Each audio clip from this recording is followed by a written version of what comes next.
Presidentes de México y Brasil fortalecen acuerdos comerciales. 6 muertos deja enfrentamientos entre autodefensas y presuntos criminales en Michoacán.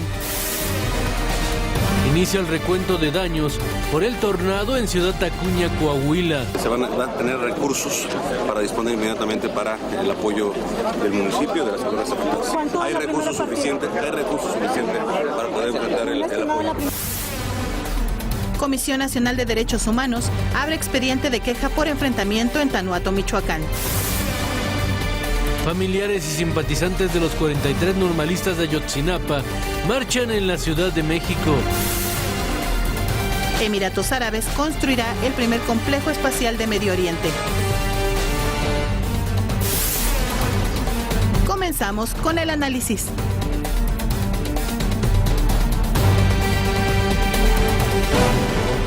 Muy buenos días, bienvenidos al primer café. Yo soy Ana María Salazar, Paco Abundi, Raimundo Riva Palacio.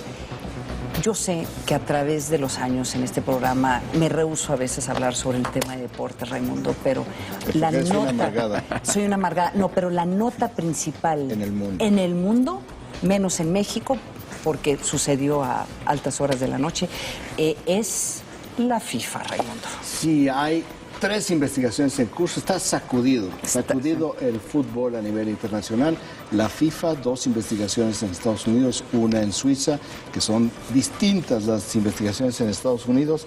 Está relacionada con 2 casos federales en la corte de Miami que producen 14 presuntos sospechosos. ¿Miami o Nueva York? Es que Miami es Corte Federal de Nueva York. Miami, vamos a decir por qué es importante, porque son 14 funcionarios de la FIFA, de la CONCACAF, que es la Confederación de Fútbol a la cual pertenece México. 14 funcionarios, de los cuales 7 fueron arrestados. 7 están arrestados, entre ellos el presidente de la CONCACAF, Jeffrey Webb, el presidente de la CONCACAF, el ex vicepresidente de la CONCACAF, Jack Warner. Perdón, ¿eso significa en automático que tenemos vinculación regional? No necesariamente. Eso significa que estamos metidos dentro de una aro de corrupción, de que seguramente están investigando también a mexicanos, aquellos que hayan sido ejecutivos, funcionarios de la CONCACAF, en un periodo de 24 años. Esto es un caso de corrupción donde el fiscal en Estados Unidos acusa a los 14 funcionarios de haber recibido cuando menos $124 millones a lo largo de 14 años. No está todavía aclarado, pero 124 millones los pagos tienen que ver con fechas, quizás partidos. Esto es muy importante, todavía no lo sabemos, pero ha habido durante muchos años algunas denuncias de partidos arreglados. Ya lo vimos también en algunos partidos en Sudáfrica, en la eliminatoria para el Mundial de hace 5 años. Hay también otro ejecutivo de la CONCACAF detenido. El presidente de la Federación de Fútbol de Costa Rica. Eduardo Lee. Y hay un uruguayo, ¿no?, involucrado. 4 sudamericanos. 4 sudamericanos, de los cuales hay uruguayos, hay brasileños, incluido el ex ejecutivo de la Federación de Fútbol Brasileña, Eugenio Figueiredo, que si recordamos, durante el Mundial de Fútbol en Brasil detuvieron a su hijo en el Hotel Copacabana. Por venta de boletos, ¿no? Por venta de boletos, y decían que aquí está vinculado, y ahí salió el nombre de Figueiredo, que dicen, este es el cacique del fútbol. Hay argentinos, uruguayos y brasileños, pero hay tres funcionarios de la FIFA, de la CONCACAF. Y no han detenido a todos, porque hay 14 órdenes de arresto. Son 14 órdenes de arresto. Y hay 14. Ahora, son 2 investigaciones federales. Hay una más que la tienen los fiscales suizos, que tiene que ver con la entrega de las sedes del Mundial de Fútbol para Rusia en el 2018 y para Qatar en 2022. Que eso ya era investigación en curso. Sí, investigación interna, particularmente la de Qatar. La FIFA ya dijo 2 cosas la FIFA. Una, que Sepp Blatter bueno, esto lo dicen los fiscales. Sepp Blatter, el presidente de la FIFA, no está involucrado no es ninguno de los detenidos. No. Dicen, no es ninguno de los detenidos. Sí. Así lo dicen. No quiere decir que no lo estén investigando. O que no esté en la otra lista. Hasta hoy, por eso el fraseo es importante, no es ninguno de los detenidos. La FIFA dice, el viernes se pone a votación quién va a dirigir la FIFA. No se modifica la votación para la FIFA. Han estado renunciando todos los adversarios de Sepp Blatter porque dicen no se puede con esta FIFA y con este sistema caciquil y corrupto. No participamos en esto. Regreso. No se sabe todavía qué es lo que va a pasar con la investigación suiza, donde están diciendo que recibieron, esa es parte de la investigación, que recibieron dinero funcionarios de la FIFA para dar las sedes a Rusia y particularmente a Qatar. Lo de Qatar es un escándalo porque inclusive por el dinero que pagó Qatar hasta se va a cambiar la fecha del Mundial de Fútbol por razones del clima de verano, que es histórica, siempre ha sido en verano, a invierno, para que haya menos calor. Para que no se les mate, que no se les mueran los jugadores. En un país que no tiene equipos de fútbol, que lo único que tiene es muchísimo dinero y que va a techar sus estadios para que no haya tanto. Y que fue parte del cuestionamiento, ¿no? Es decir, ¿por qué dar una sede a un lugar donde tienes que cambiar la fecha? Que tienes que cambiar todo. O sea que, claro, el asunto es que como Asia, y en este caso el Medio Oriente, son los mercados más crecientes en términos de negocio para la FIFA, más ya que América Latina, más que México y Estados Unidos, que son los dos mejores mercados, pues entonces aquí la lógica de la FIFA tiene la doctrina metálica, es decir, quien más pague puede quedarse con mayor, tiene más probabilidad de quedarse con las. Ahora, la acusación suiza incluye lavado de dinero, ¿no? Los dos. La triangulación. Los dos, las dos investigaciones. Es que también cómo le haces para recibir tanto dinero y blanquearlo. Creo que en parte no he visto el indictment porque parece que ya público. Ya lo están dando. Ya lo están haciendo público. Pero el indictment que sale de Estados Unidos, que es la acusación formal, que es lo que usan para poder dar sacar estas órdenes de arrestos que permitieron el arresto de varios de estos individuos que no están en Estados Unidos, también hay que decirlo, que Estados Unidos los va a pedir en extradición. Es que probablemente en parte del blanqueo, ese dinero aparece en Estados Unidos, porque yo me imagino que algunas personas en el auditorio se preguntan, ¿y por qué Estados Unidos está metido en esta investigación? La sede de la CONCACAF está en Miami. Para empezar. Pero la investigación está, el indictment en Nueva York. Por el sistema financiero de Estados Unidos. Para empezar. Y dos, les invito, es aquí donde choca el mundo del deporte y el mundo de la política, y lo puedes ver, no sé si vieron esta mañana los problemas que están teniendo CNN y todos los noticieros internacionales, porque ¿quién te puede comentar sobre eso? Pues son tus comentaristas de deportes. Entonces se ve que estaban buscando como locos. Despiértense. Despierten a todos los comentaristas de deportes para que nos expliquen de qué se trata esto. Entonces, aquí también yo veo, y en este mundo de conspiraciones donde yo vivo, en donde también es un esfuerzo por Europa y por Estados Unidos de quitarle la sede a Rusia. O sea, no descarten ese interés, a las teorías de conspiración ya dijo la FIFA que no va a haber un cambio de sedes. No, espérate, si sale, aunque puede haber, o sea, sí puede haber un cambio de sede si se comprueba que abiertamente hubo un intercambio de dinero importante por parte del gobierno ruso o empresarios rusos para recibir, sí puede haber, o por lo menos manchar suficiente ese mundial.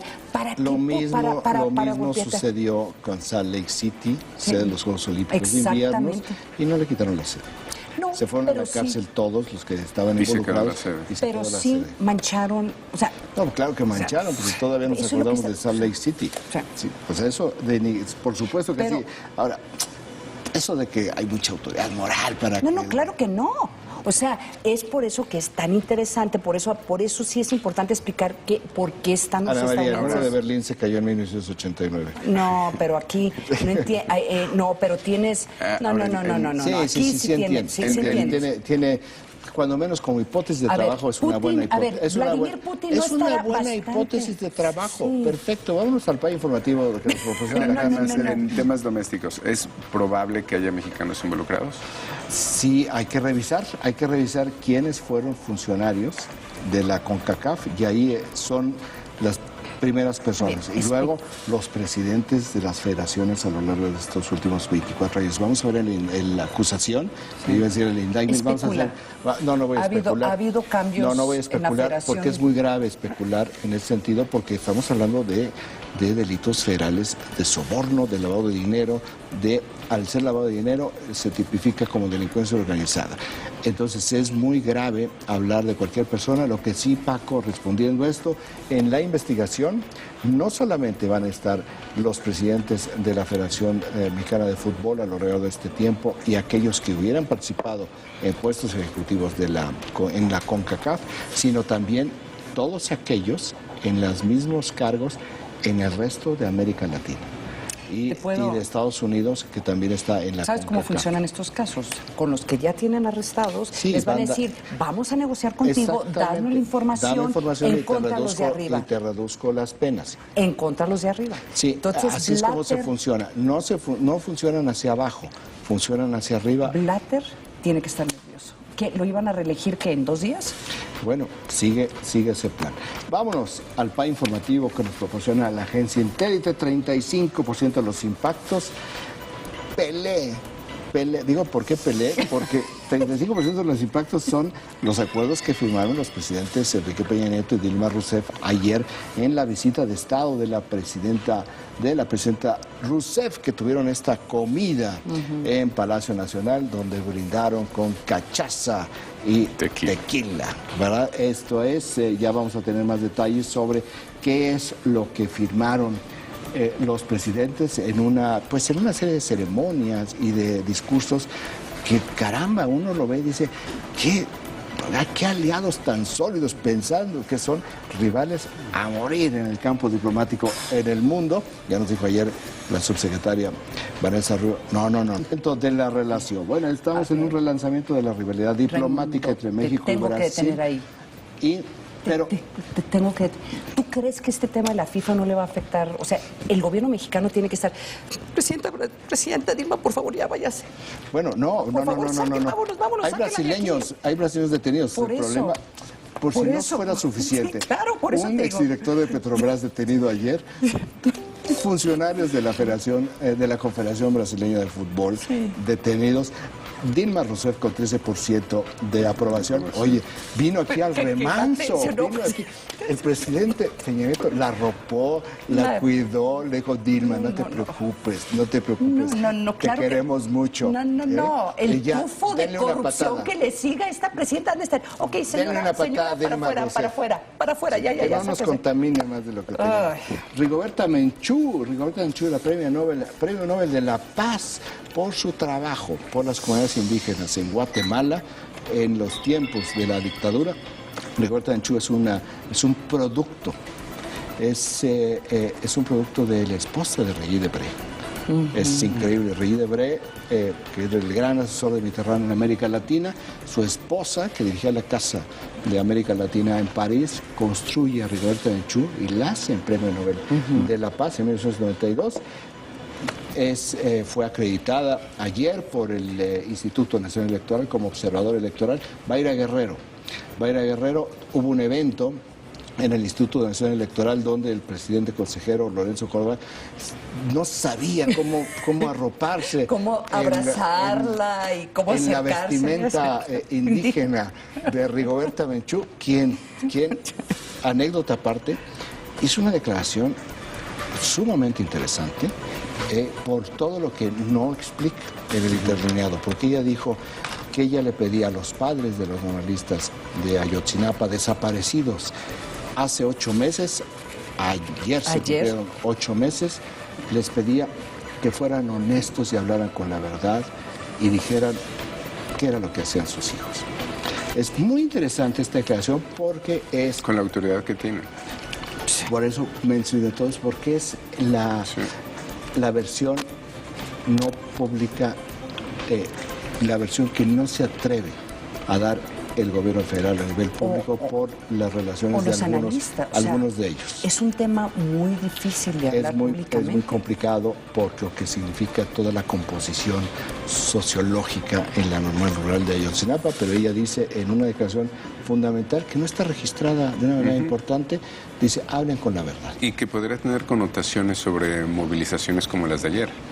Donde hubo violencia, donde hubo quemaduras de segundo grado, es decir, es mucho más profunda, ¿no? ¿Cómo que lo tocaste? Porque es muy curioso, porque siempre estas marchas habían, este tipo de marcha, lo que habían hecho era encapsular y no permitir que hubiera personas con el rostro cubierto que generaran algún problema que generaran o actos vandálicos o enfrentamientos. Y ayer no, ayer hubo encapuchados a los cuales les permitieron marchar con ellos durante kilómetros a lo largo del recorrido desde la mañana del sur de la ciudad del Zócalo, de la Ciudad de México, y tuvieron algunos incidentes con comercios. Es decir, hubo un cambio de estrategia en seguridad. Totalmente, en la aceptación, en la estrategia de seguridad o de confrontación.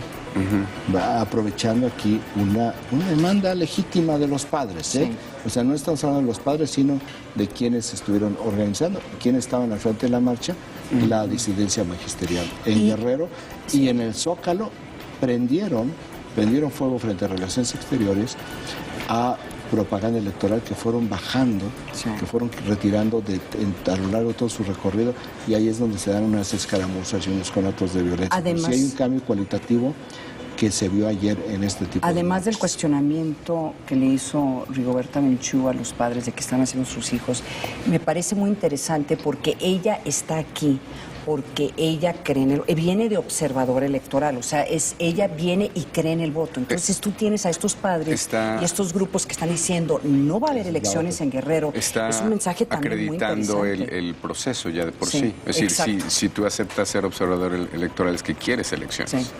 Y que crecen las elecciones y todo y lo que representan las elecciones para un país, ¿verdad? 13% de los impactos. El lunes por la mañana hubo un primer enfrentamiento en Aquila.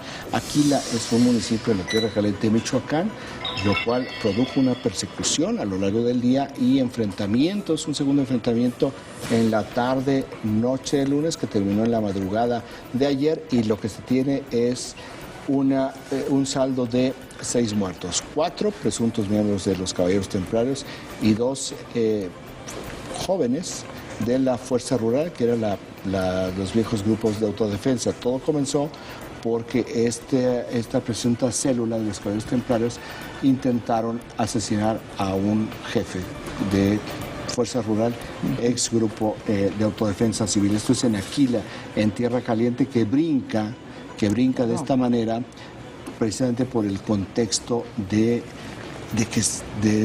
un renacimiento de violencia en algunos puntos con el narcotráfico. Pero es el segundo evento en menos de 5 días. Sí, en Michoacán, nada más que... Esto es diferente, ¿no? Bueno, sí. O sea, lo que coincide es que es Michoacán. Este es un evento vinculado a los Caballeros Templarios en Tierra Caliente, y lo que mencionas, Paco, es Tanguato, Michoacán, en el norte con el Cártel Jalisco Nueva Generación, pero aquí vemos otra vez los dos grupos predominantes de la droga en esa zona en eventos. Esta es la parte que tienen en común. El común denominador. 11% de los impactos, la prensa en la Ciudad de México decide colocar en sus portadas, sus titulares, un pedazo de historia. Y digo un pedazo de historia porque tiene que ver con la reelección de José Ángel Gurría en la Organización para la Cooperación y el Desarrollo Económico, el Club de los Ricos en París, que bueno, ayer aquí al arrancar esta emisión ya lo dábamos porque fue en la madrugada, pero pues... ¿Qué importa? Para que no se nos olvide, 11% de los impactos.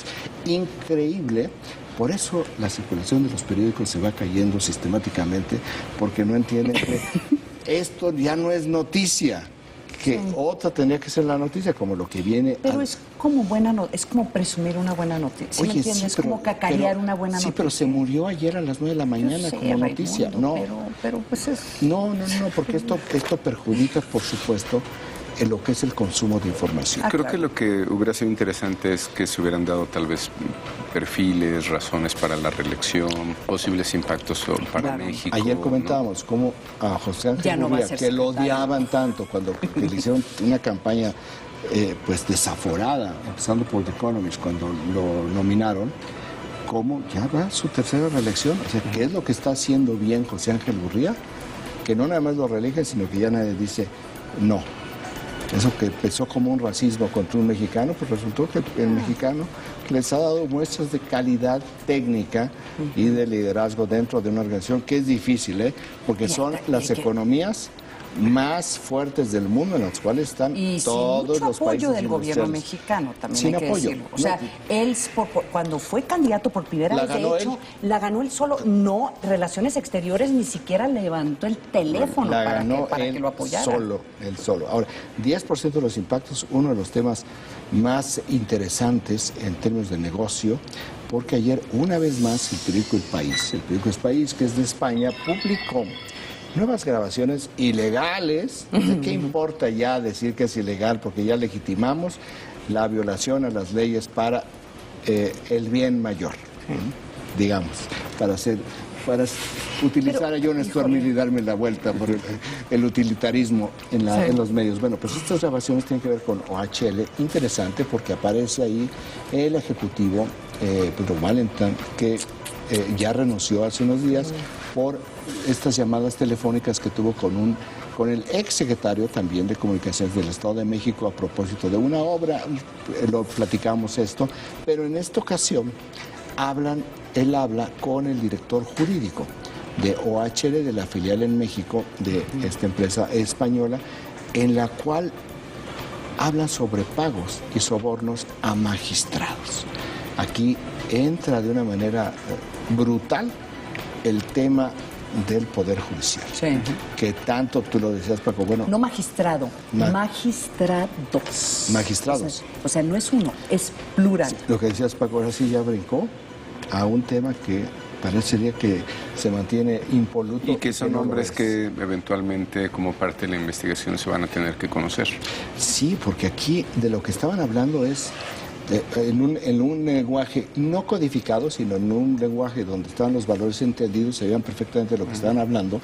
Estaban hablando de cuántos y cuánto. ¿Y cómo? Y cómo. Que eso era lo más interesante. Ahí están hablando en un contexto. Y hablan de manitas.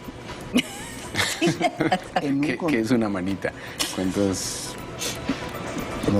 Una manita. ¿Cuántos ceros? Pues tú sé. 5, pero 5 con cuántos dígitos, ¿no? Bueno, aquí el contexto, y es donde uno puede seguir la pista. El contexto es la obra del Circuito Exterior Mexiquense. ¿En dónde podrían estar magistrados involucrados en una obra pública? En los terrenos, en la compra de terrenos. No había, sí. O sea, entonces, yo digo, bueno, para seguirle la pista... ¿No eran litigios con otras empresas por la competencia del concurso? Yo creo que tiene que ver con expropiaciones, con compras, un asunto de los terrenos. Es la única, digamos, en un principio, es lo único que puedo imaginarme como para hacer un seguimiento de esta información. ¿En dónde pueden estar involucrados los magistrados o qué magistrados? Pues hay que ver el plano del Circuito Exterior Mexiquense, ver los municipios, los ejidos, ver todo lo que atraviesa, ver en dónde hubo problemas, conflictos por la propiedad de la tierra, ver cómo se resolvieron, ver quiénes fueron los magistrados. Estas son las implicaciones, nuevamente, el origen, ¿de dónde? ¿A quién le interesa?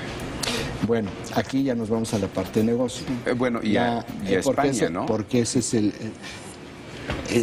es una empresa española que tiene ya más de 25 años operando en México. Ha hecho muchísima obra en el Estado de México, ha hecho muchísima obra en la Ciudad de México a lo largo de 3 gobiernos.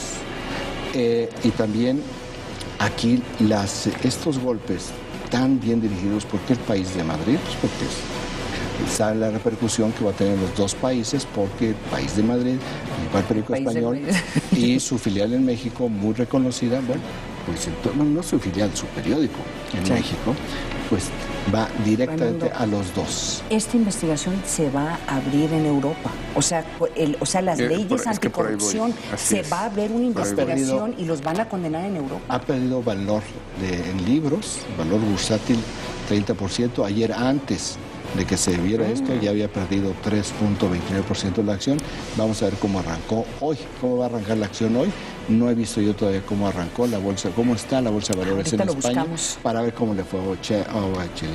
9% de los impactos. La violencia por diferentes razones sigue afectando el proceso electoral. En Puebla asesinaron al coordinador de campaña del candidato del PRI, César Camacho, presidente del PRI, dice, si la violencia está alterando el comportamiento normal de las elecciones. 5% de los impactos, interesante, la secretaria de Salud, Mercedes Juan, por instrucciones del presidente, designa encargado de la Dirección General del ISSSTE, temporal, Antonio Godín. Temporal, encargado. Antonio Godín, el número 2 del ISSSTE, con Sebastián Lerdo Tejada, muy cercano a él.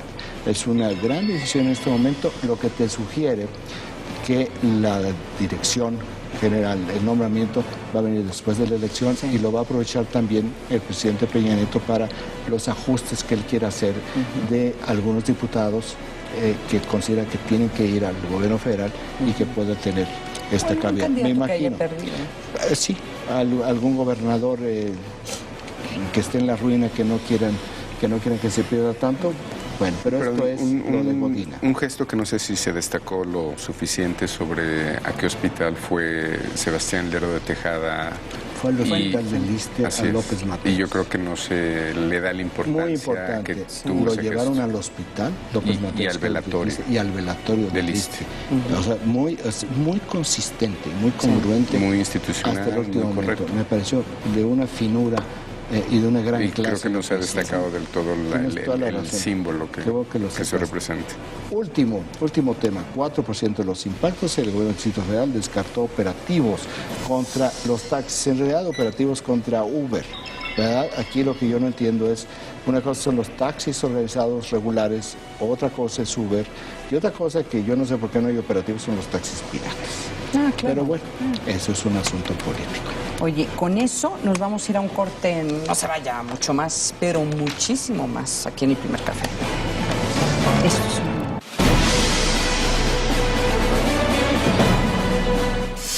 Se difundieron nuevos audios de presuntos pagos a magistrados para obtener sentencias favorables para OHL México. En una primera conversación del 16 de enero se escucha al ahora exdirector de Relaciones Públicas, Pablo Valentín, hablar con Gerardo Fernández, director jurídico de la constructora de origen español. Aquí retoman el tema de los incrementos ilegales a las tarifas del viaducto Bicentenario en el Estado de México. Hablan de un aumento del 25% al peaje. Qué buena noticia. Y le acabo de decir que aplicamos la tarifa hoy con el 25%.